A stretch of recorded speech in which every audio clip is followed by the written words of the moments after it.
தமிழ்நாடு நுகர்வோர் மற்றும் மக்கள் உரிமை பாதுகாப்பு இயக்கத்தின் சார்பில் மகளிர் தின விழா சென்னை பெரம்பூரில் உள்ள தனியார் மண்டபத்தில் சிறப்பாக நடைபெற்றது.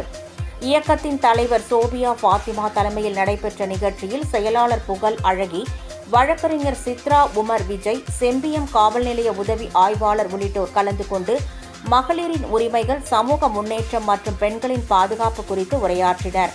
இதனைத் தொடர்ந்து அரசு பள்ளி மாணவர்களுக்கு கல்வி உதவி வழங்கும் நிகழ்ச்சி நடைபெற்றது. மேலும் 150 மாணவ மாணவிகளுக்கு நோட்டு புத்தகம், புத்தகப்பை, எழுதுகோல் உள்ளிட்ட உபகரணங்கள் வழங்கப்பட்டன. இன்டர்நேஷ்னல் விமென்ஸ் டேல கிவ் டு கெயின் அப்படின்ற கான்செப்டில் நம்மளோட இந்த இயக்கத்தில் ஒவ்வொரு பெண்களுக்கும் கிடைக்க வேண்டிய உரிமைகளை பற்றி பேசியாச்சு. அவங்க சமூகத்தில் ஃபேஸ் பண்ணக்கூடிய பிரச்சனைகளை பற்றி நாங்கள் டிஸ்கஸ் பண்ணியிருக்கோம்.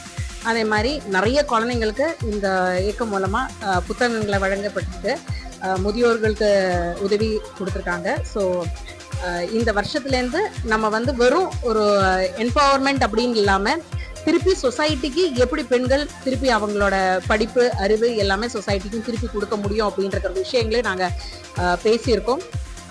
Happy women's day to every women. சர்வதேச மகளிர் தினம் மிக சிறப்பாக இன்று நடைபெற்றுக் கொண்டிருக்கிறது. இதில் முக்கியமாக மகளிருக்கு முக்கியத்துவம் கொடுக்க வேண்டும் என்ற அரசாணைப்படி எங்கள் இயக்கத்தின் நிர்வாகிகளால் இது மிக சிரமமாக இந்த நிகழ்ச்சியை ஏற்பாடு செய்து அரசாங்கத்திற்கு எங்களுடைய இயக்கத்தின் சார்பாக நாங்கள் என்னென்ன நலத்திட்டங்கள் மகளிர் செய்கிறோம், மேற்கொண்டு என்னென்ன செய்ய போறோம் என்பதை நாங்கள் அரசாங்கத்தை எங்கள் இயக்கத்தின் மூலமாக தெரிவித்துக் கொள்கிறோம். மேலும் போன வருடம் இதே போன்ற எங்களுடைய மகளிர் நல உதவிகள் செய்தோம். மகளிர் உரிமையை கொண்டாடும் வகையில் மக்களுக்கு விழிப்புணர்வு செய்து வருகிறோம். மகளிருக்கு அரசாங்கத்தினுடைய ஆணைப்படி, நீதிமன்ற உத்தரவுப்படி நாங்கள் முக்கியத்துவம் கொடுத்து வருவோம் மகளிருக்கு. அதை போற்றும் வகையில் தான் இந்த சிறப்பான நிகழ்ச்சி இன்று நடைபெற்றுக் கொண்டிருக்கிறது.